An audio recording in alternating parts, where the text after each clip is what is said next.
We will call this meeting to order. This is November 14th, 2017, Planning and Zoning Commission meeting for the City of Louisville. We do have a quorum in attendance. First item on the agenda is to approve the minutes of the October 17th meeting. Commissioners, do I have any comments, questions, or a motion to approve? Move to approve. Okay, motion by Mary Ellen. Second. Second by James. All those in favor signify aye. Aye. Aye. All those, opposed? Sorry. Motion carries. Okay. You distracted me. All right. The next item on the agenda is reports.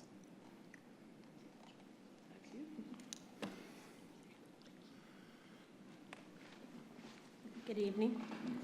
My name is Mindy White. I'm the new Sustainability Manager here with the City of Louisville. I've been here actually just a month this week, so I look forward to getting a chance to report to you for the first time tonight.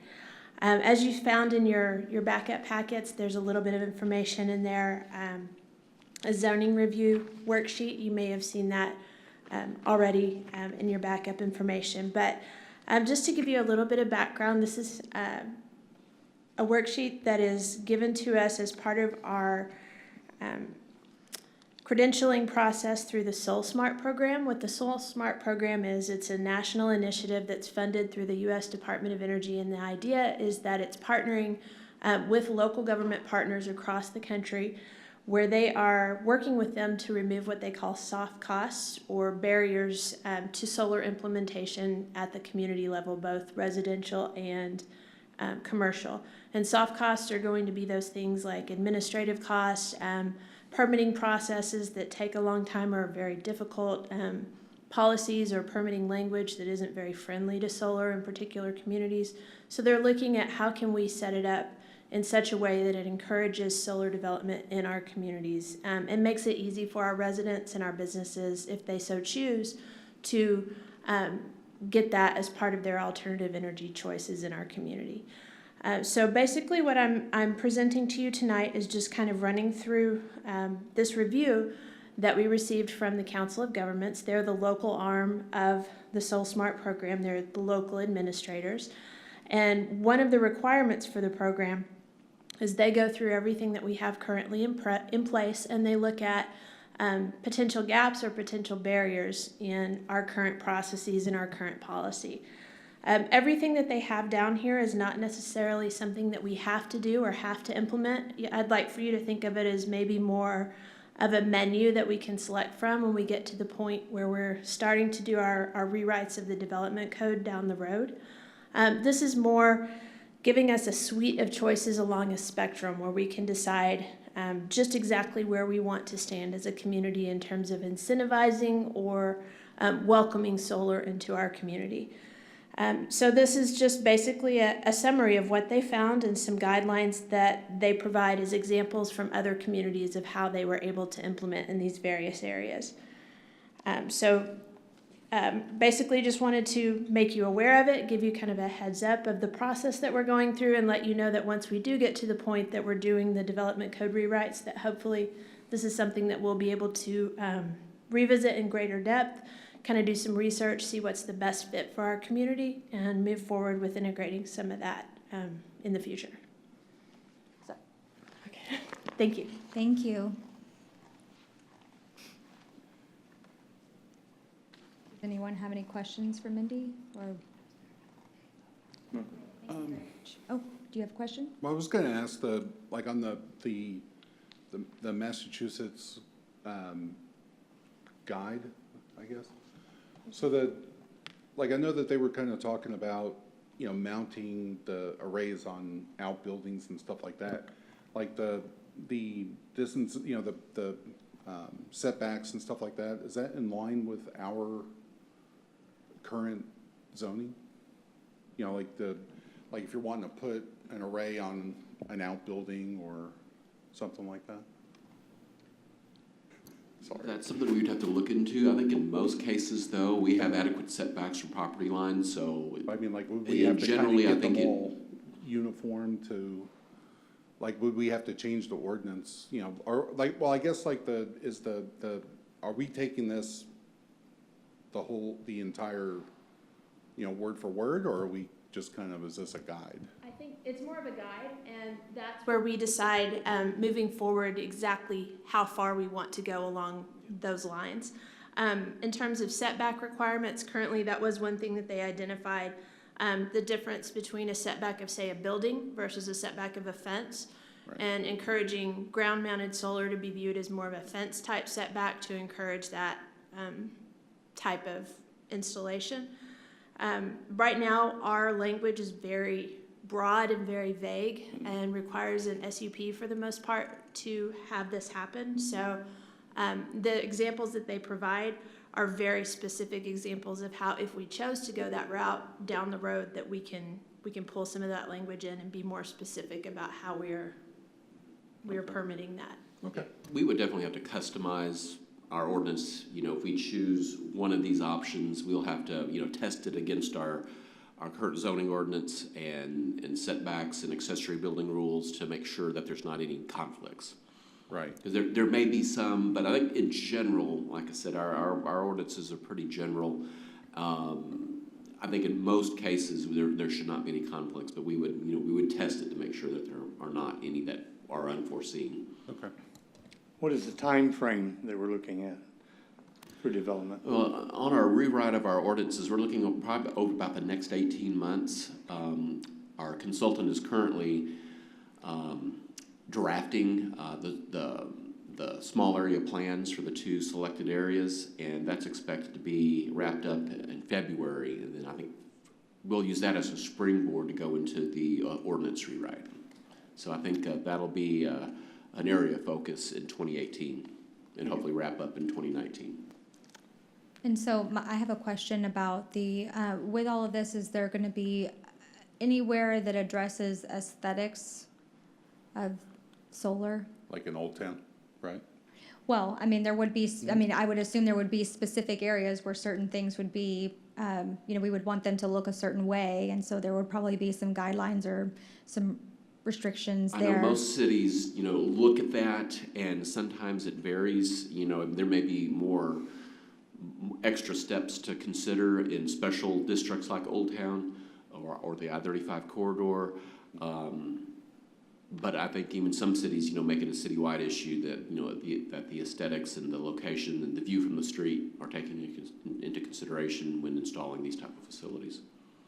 It seems that some of the, I guess, guidelines or suggestions, it almost kind of talks about technology that's a little bit dated. Like, it seems that, like, some of the stuff that's going on now with aesthetics is, they're trying to make some of the PV look more like shingles, or to kind of blend in with the existing architecture. So it just seemed that when I was reading it, it just seemed that, well, I think some of the stuff has already kind of gone by, kind of passed by what they're talking about. I think that that's part of the goal in our current language, is that we keep it very broad so that it's up to the consumer's choice which route that they go, because there is a difference in the pricing structure, whether you go with one that's more aesthetically pleasing shingle-based versus a standard array. In speaking to your concerns about Old Town, there is a point in here on the second page where they do call in the idea of providing some historic district guidance if there's areas like that where you are concerned about preserving the certain aesthetic, like maybe having it not facing away. But that also, includes the idea of not every neighborhood that's feasible. It depends on which direction the roof faces. Would they be able to capture sunlight? So there's many factors at play, but definitely something I think in particular areas where you're concerned about the integrity and the appearance of the neighborhood, that's something that should be part of the conversation. Okay. Any more questions? No. Okay. Thank you. All right, moving on to agenda item number 4, consent agenda plats. We have one consent agenda plat on the agenda tonight. It is for the final plat of J.K. Mustang Properties Edition, lots 1 and 2, Block A, on a 0.155 acre tract of land out of the J.W. King Survey, abstract number 696, zoned Old Town Center District, located on the south side of West Main Street, approximately 120 feet west of South Mill Street. Good evening, Commissioners. There's one plat on the consent agenda to be considered for approval. There are no variances requested. Staff recommends that the Planning and Zoning Commission approve the plat as presented. Okay. Any comments, questions, or a motion? Motion to approve as presented. Motion by James, Second. second by Alvin. All those in favor signify aye. Aye. Opposed? Motion carries. Agenda item 5, the public hearing consent agenda plats. We have 2. I will read them. Do we need to do separate public hearing? Just one public hearing, right? Okay, so I'll read them both, and then we'll have one public hearing for both of them together. Item A is final plat of Saturn Edition Lot 1R, Block A on 4.54 acres, zone light industrial district, located on the northwest corner of Country Ridge Road and I-35E frontage road, being a replat of Lot 1, Block A of Saturn Edition, a part of Park Street, and a tract of land to Baum Auto Sales. Item B is the final plat of LM Keeley Edition, Lot 14R, Block B on 0.194 acres, zoned Old Town Mixed Use 2 district, located on the north side of Edward Street, approximately 280 feet east of South Charles Street, being a replat of Lot 14 and 15, Block B of LM Keeley Edition. Commissioners, there are 2 plats on the public hearing consent agenda to be considered for approval. There are no variances requested, and staff recommends that the P&Z Commission approve the plats as presented. Okay, thank you. Any questions? Okay, we will open the public hearing. All wishing to speak, please come forward. Having no one come forward, we will close the public hearing, and I will entertain a motion. Move to approve. Motion by Mary Ellen, Second. second by Alvin. All those in favor, say aye. Aye. Opposed? Motion carries. Okay, so agenda item 6, we will read items A and B together, and then we will have June speak to us, and then we'll open the public hearing.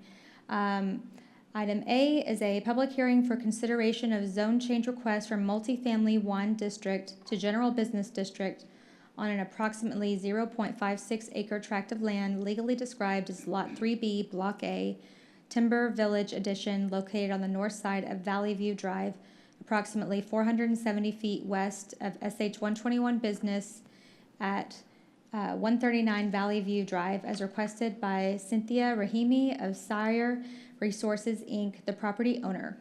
Item B is consideration of a special use permit for a kennel with outdoor runs on an approximate 0.56 acre tract of land legally described as Lot 3B, Block A, Timber Village Edition, located on the north side of Valley View Drive, approximately 470 feet west of SH 121 Business at 139 Valley View Drive, as requested by Cynthia Rahimi of Sire Resources, Inc., the property owner.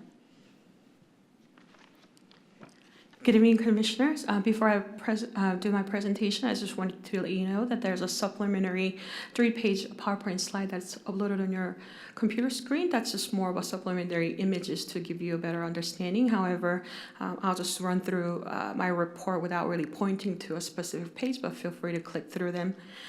Okay, so the property we're considering for a zone change, it was originally developed as a daycare facility back in 1985. The existing building has had different tenants, including the last tenant, which was the Point of Hope Church. The applicant is proposing to renovate the existing building as a pet daycare with an outdoor one, which would be allowed in general business zoning with a special use permit approval. So the applicant has submitted a request also for the SUP, which is the item B that we'll be considering next. The property is currently zoned MF1 district, which allows residential and institutional uses, but limited to more of a multifamily and the uses that are compatible with the residential zoning district. The applicant has considered different options of finding different tenants and development opportunities. Because the uses are limited in MF1 in terms of what they can have, it does not really allow professional offices or clinics.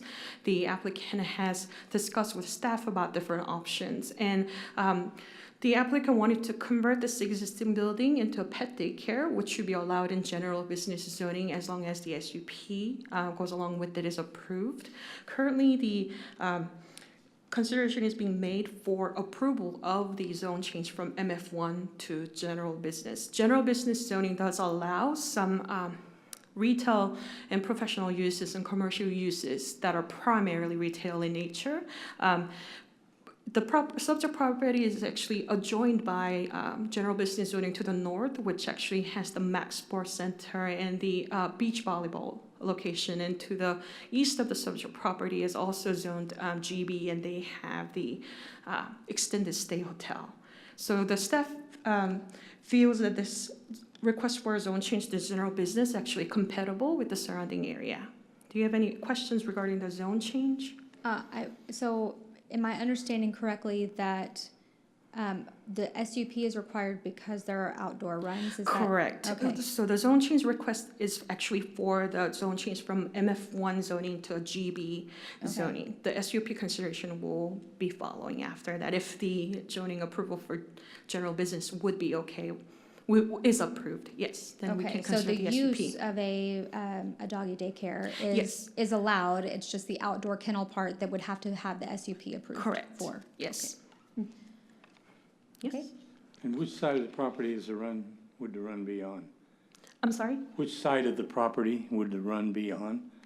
So To the west, it says it's MF1, multifamily one, and to the south, multifamily one. Right. So if you look at the first page of the PowerPoint that I prepared, there's a property. The subject property is shown with the red boundary, and there's a building on the property, and in the backyard, that's where the outdoor kennel will be provided, and it will be fenced around. Would you like me to go through the SUP applications so you guys understand the SUP and the development a little bit better? Okay, thank you. Okay, so the property owner plans to convert the existing building into a pet daycare. They're also proposing few improvements to the site, which includes all the existing building are currently mostly finished with brick and some stucco. They're proposing to apply new layer of king brick, also with stone veneer, which will enhance the building. The windows that has been closed by a previous tenant will be opened up, and then they will apply veneer stones to dress up the building. They're providing also extra landscaping along the front of the building, and they're converting 2 of the parallel parking spaces toward the front of the street and converting that into extra landscaping space where they can add 2 trees and provide their low-profile monument sign. So as far as the screening is concerned, they're providing, if you look at the P&Z packet, there's a concept plan that shows the outline of the fence line around the building. It will extend from the both sides of the building and enclose the entire site toward the back. And the proposed fence is actually 6-foot high vinyl privacy fence. Staff has considered the request for the variance to allow the vinyl fence in lieu of a required masonry wall. There's already a existing masonry wall that was built by the extended stay hotel to the east of the subject property. So staff felt that because of the distance between the subject property and the multifamily building, which is about 180 feet away from their property line, we felt this was appropriate. And in the future, if someone else wants to combine this subject property and the vacant land, it will be much easier to take it down than to take down a masonry wall. Okay, and so do we have, are there specific, I mean, this is a daytime Yes, so the operation, business right? So there's hour- not going to be any dogs outside. Right, so the At business hour, the proposed business hour is Monday through Friday from 7 a.m. to 6:30 p.m. and also Saturday from 8 a.m. to 3 p.m. At this time, no dogs are proposed to stay overnight, but the applicant is here. If you have any other questions, she'll be happy to answer questions regarding her business operation. Okay, and I Okay. also, did we get any calls about We this? did not get any calls or inquiries at this time. Okay. Any questions? Okay.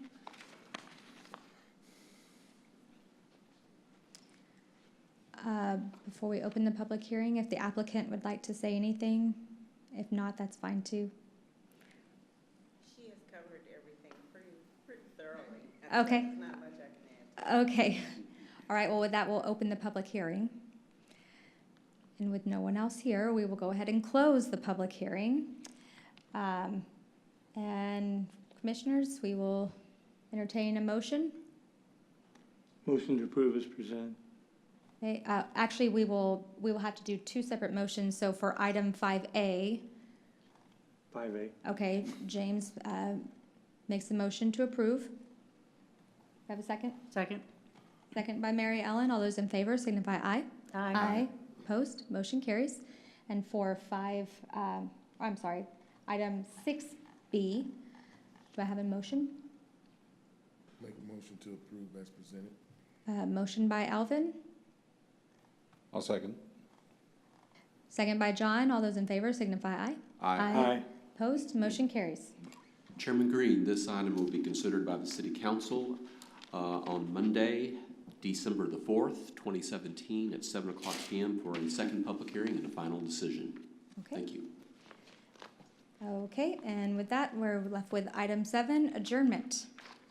Move to adjourn. Motion by Second. Marilyn. Second by James. All those in favor signify aye. Aye. We are adjourned.